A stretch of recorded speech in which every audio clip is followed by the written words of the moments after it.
Apple has launched new devices. The new iPhone 15 is the talk of the town. It comes in 4 models, the iPhone 15, 15 Plus, 15 Pro and the iPhone 15 Pro Max. As expected, there are many questions around the new iPhones, like what's new in the iPhone 15 series? Are the new models worth the hefty price tag? Should you upgrade your existing iPhone? And many more.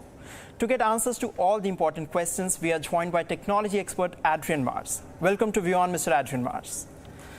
Hi, Ankit. Good to be here. I'll begin with a basic question. The next generation iPhones are here. What are your initial thoughts? Well, it is an incremental upgrade, and it's been like that for some time. We've reached peak smartphone.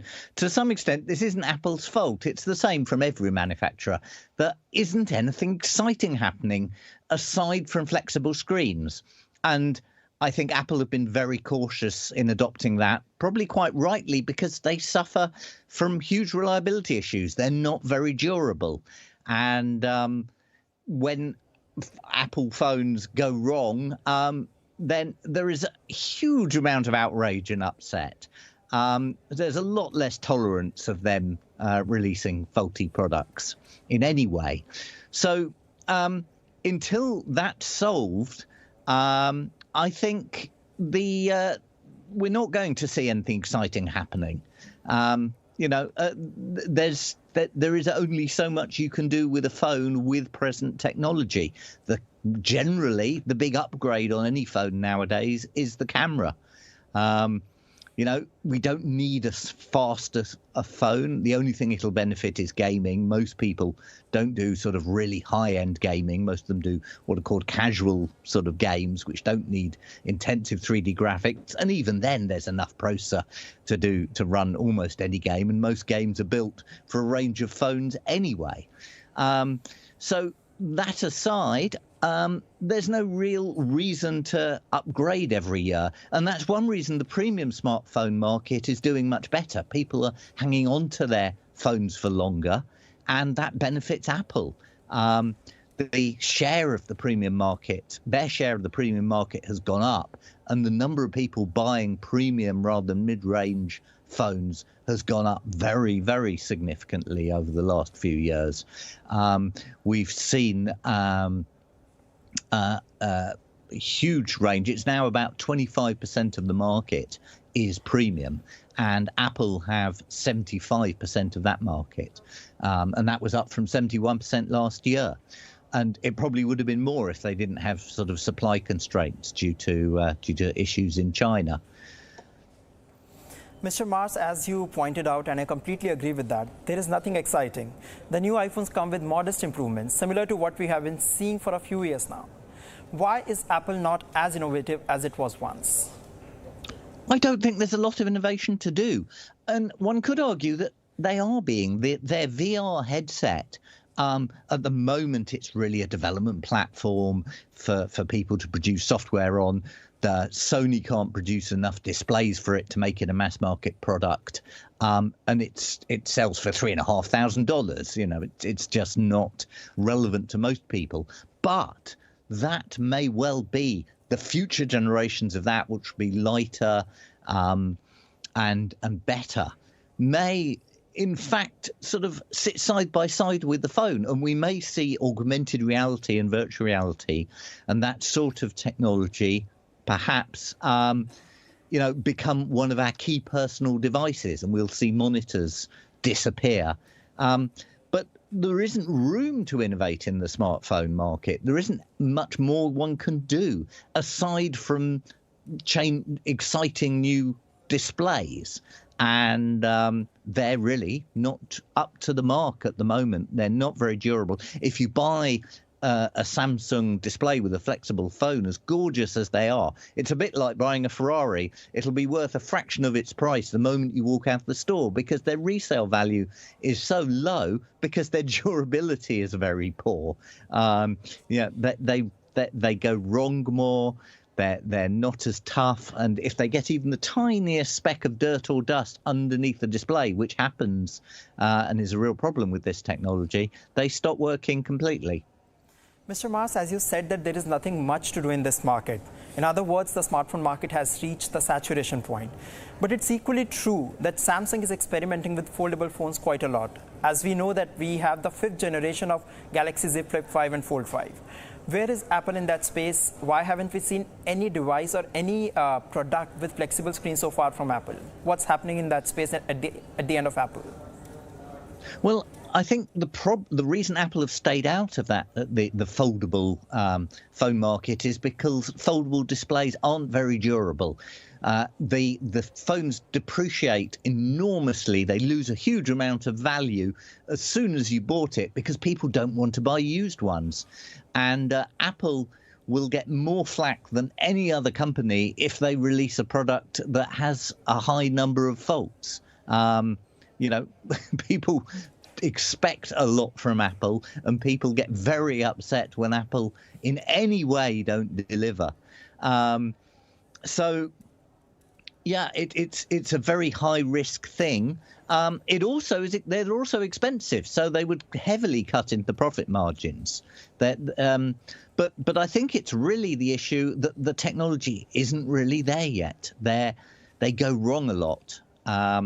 They're not very tough. They're very prone to getting a little bit of grit or dust underneath or between layers of the screen, and that completely kills the screen. And it's not a problem that's really been fully solved. Talking about the new iPhones, there has been a significant change in the way people charge their phones. Apple has ditched the Lightning connector for USB-C Charger, something that Apple was opposing for a long time now. But now that it has happened, how is it going to benefit both consumers and the environment? Yeah, it's great news, really. Nobody wanted. There was no advantage, really, other than to Apple in their connector, in their Lightning connector.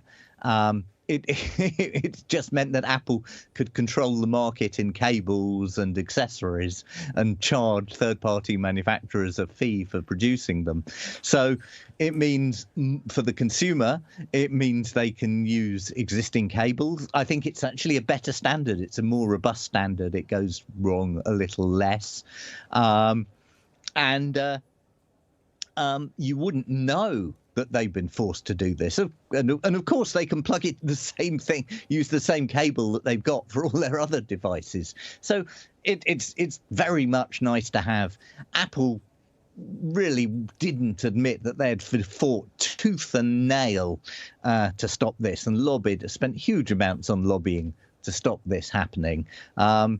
From the launch event, you would get the impression that they were just doing us all a favour and giving us this standard technology that we've wanted. But it means that you can use standard headphones, standard anything, standard microphones, all sorts of nice things without using clunky adapters and spending money in an Apple tax to buy your accessory. My next question is about the price range. As we know that new iPhones do not come with path-breaking innovations, do you think the price tag is justified at the moment? I think it's justified as far as Apple are concerned. I think they will make a lot of money. I mean, the Pro Max, their highest-end phone, is selling for $1,199 in the States. Their cheapest iPhone 15 sells for $799. It's a lot of money. My advice is, unless you're really attached to Apple, is to consider buying either a mid-range phone from an Android phone, unless you absolutely want the highest camera you can, aren't prepared to carry a second camera. You'll save a lot of money and get a phone that performs perfectly well. And if you're wedded to having an iPhone, and that's what you're used to, then consider buying one of the previous year's models. So the trick is to divide the cost by the life of the phone. You really have to ditch the phone from a security point of view when they stop giving you the updates to the software, to iOS, the operating system on the phone. After that, you don't get the security updates, and it becomes increasingly risky and, frankly, dangerous to use. But so if you're buying a second-hand phone, you need to work out the cost saving versus the number of years of updates and the life of the phone that you've lost. Apple phones tend to be sort of last a good while. Typically, you should get 7 years out of it, which is better than most manufacturers. And that's really what counts. Unless you're certainly the prestige factor is gone. It's very hard nowadays for people to tell which phone you've got. They're all so similar that just waving the latest phone really doesn't get you any bragging rights anymore. So teenagers aside, who in many, many markets will almost be bullied at school if they don't have an Apple, and there's a huge amount of peer group pressure to have the latest Apple. For most of us, that is less of an issue. So really, when you're buying one, I think you need to look at the cost per year rather than the absolute cost of the phone. Right. And hang on to it for as long as you can. Absolutely. I think let's talk about something that has been in the news for quite some time now, and now that the new iPhones are here, it becomes all the more relevant. I'm talking about the fact that China has banned the use of iPhones for government officials at work. How will it affect the sales of iPhone 15 and Apple at large? Well, it certainly affected their share price, and China is a huge market for Apple, and a lot of people in China are employed by the government. So it's not great. I think the biggest fear is that this could just be the start of sort of the war between the US and China. They've been banning Teslas as well from many roads on the basis of security concern, just like this. But it's really an economic war than legitimate concerns, I think, and it's hitting back for the West, for instance, penalising Huawei for concerns about that telephone infrastructure technology being used to spy. This is very much a tit-for-tat move. But I think investors are right to be worried. The Chinese economy is very much at risk. The property boom is stuttering. There's all sorts of issues. And there's concerns that we could end up in a conflict over the South China Sea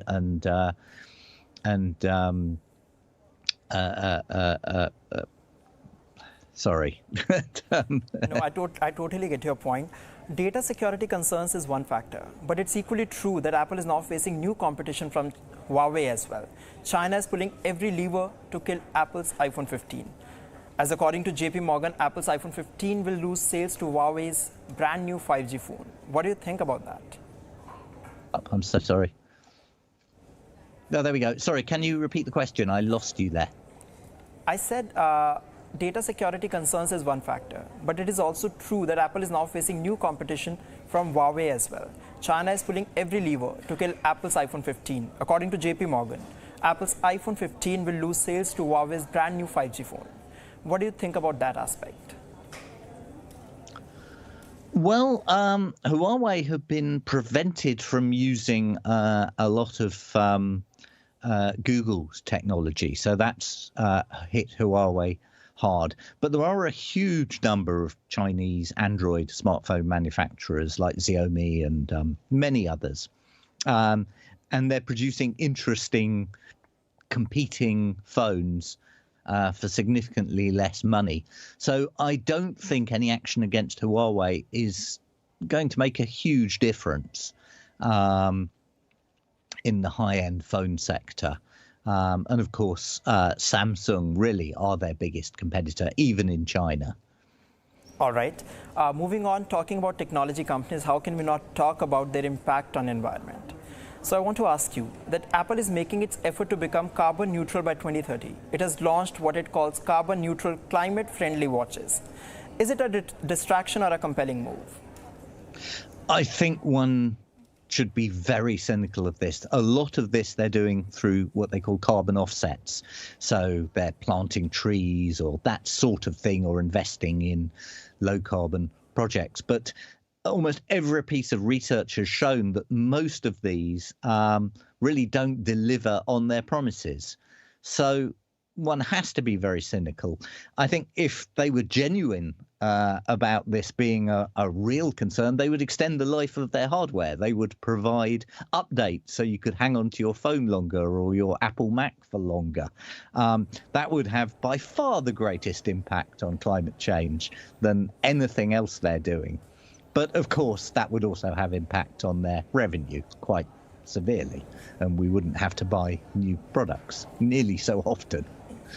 Right. Another thing I want to ask you is that France has ordered Apple to halt iPhone 12 sales due to high radiation levels. How has a responsible company like Apple gone wrong here? Well, yes. I think that RF radiation is the evidence for it is weak, shall we say? That this is the stuff that phones put out is made of the same stuff as light. It's photons, and these are low energy photons. So as you get up into the high energy ranges, you get ultraviolet that does do damage, and even higher energy photons like X-rays, which do damage. The lower energy the photons have, the less they do. And when you get down into the radio wave area, they really kick no punch at all. They just don't have an effect on the body. So this is more conspiracy theory concerns than anything else. The only thing that these sort of radio waves can do is produce local heating. And we would know if that phone RF radiation did any harm, because we've been using them for decades now, and we would have seen an increase in cancers and other things where people are using the phones, and nothing has emerged. We're not seeing, increase in brain cancers or cancers around people's ears or anything like this. And it's a very, very studied field. So I think my sympathies are with Apple on this one. It's hard to see that that there's anything to be worried about. But there is a lot of consumer concern, and it is, it's very easy to scare people.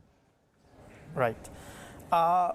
Also, another thing I've been meaning to ask is that technology companies are eyeing India in a big way. Apple is betting big on India for manufacturing iPhones.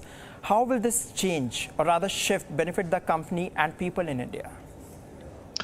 Well, this obviously reduces their reliance on China.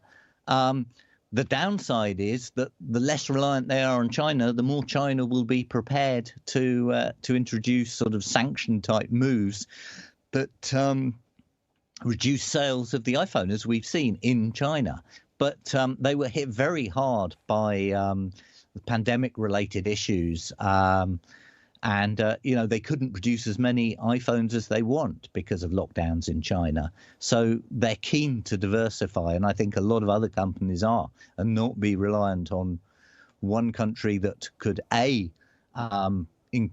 have an increasingly worse relationship with the West, and B, tends to take draconian moves that can affect manufacturing.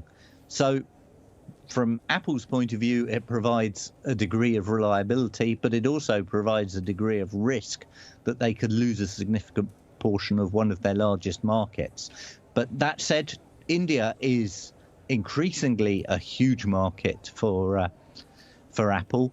And in fact, they've just declared India a separate sales area in itself, and they're putting a lot more effort into selling iPhones in India. I completely agree with you that India is a huge market for technology companies. And before we conclude, I would like to ask you, do you have any piece of advice for Apple?